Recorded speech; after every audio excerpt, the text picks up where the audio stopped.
dipersembahkan oleh BRI Syariah.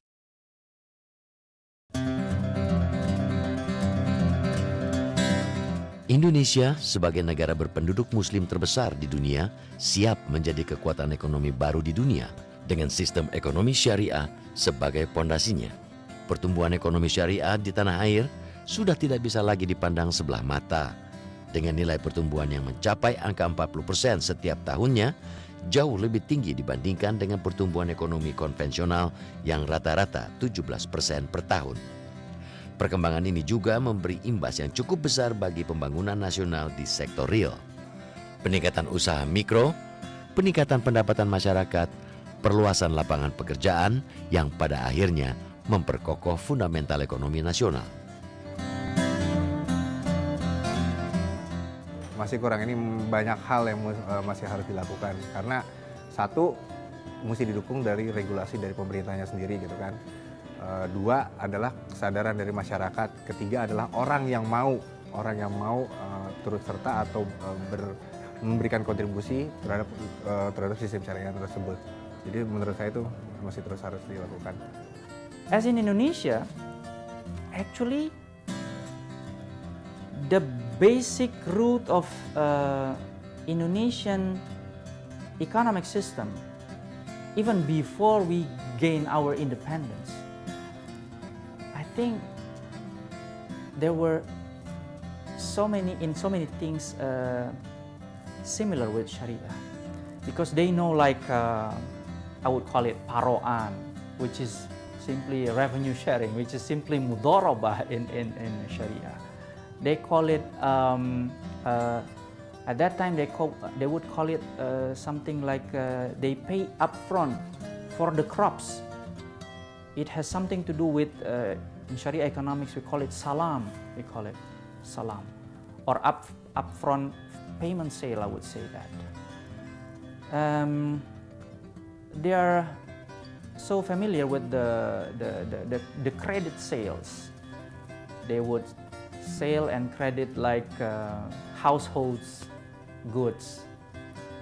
In West Java, they all do it, and in Sharia we call it murabaha system. So actually, long before our independence, our Indonesian independence, people of Indonesia have already practiced the Sharia financial economic system.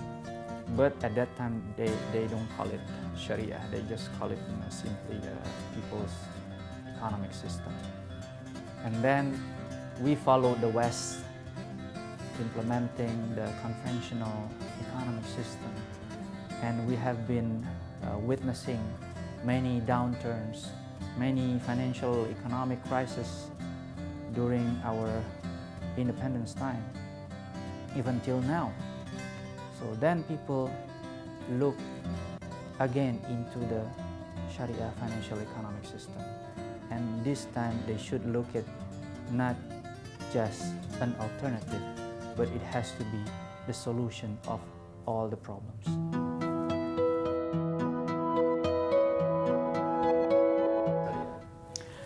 I think spiritual executive one is actually one of the most effective way to communicate, to educate people about the Sharia financial economic system. Of course, there are number of ways to do, to communicate, to educate people, but I think this particular program is actually trying to reach various people. We can talk just about spirituality, or we can just talk about, say, a green economy. In one of our programs, we were covering green economy even in Norwegian region at that time with His Excellency from Norwegian Embassy. We would like to express that to people that actually talking about Sharia is not just in a very narrow way, but we can bring it to a very wide way, a broad way. But we can also educate people about the products of, say, particular Sharia bank. there are numbers of advantages of Sharia banks products over the conventional ones. And yes, I believe that we have covered that in some I think several, not just one, yeah, several episodes at that time, trying to educate people that many things, many products in Sharia banking industry are more sophisticated, but it should be more easy to understand. And I know a lot of people are avoiding, Sharia is a very sometimes a bit confusing because of the names and everything, but actually this is good for you. This is good for the people. This is simply just another way to express it. And this particular program, Spiritual Executive One, is actually a program that tries to make it softer, so many people, many various people can really understand this, because we are talking about Sharia, we are talking about spirituality in their own way, in their own gesture. So they would love to dig more about Sharia, they would love to dig more about spirituality after they see the program.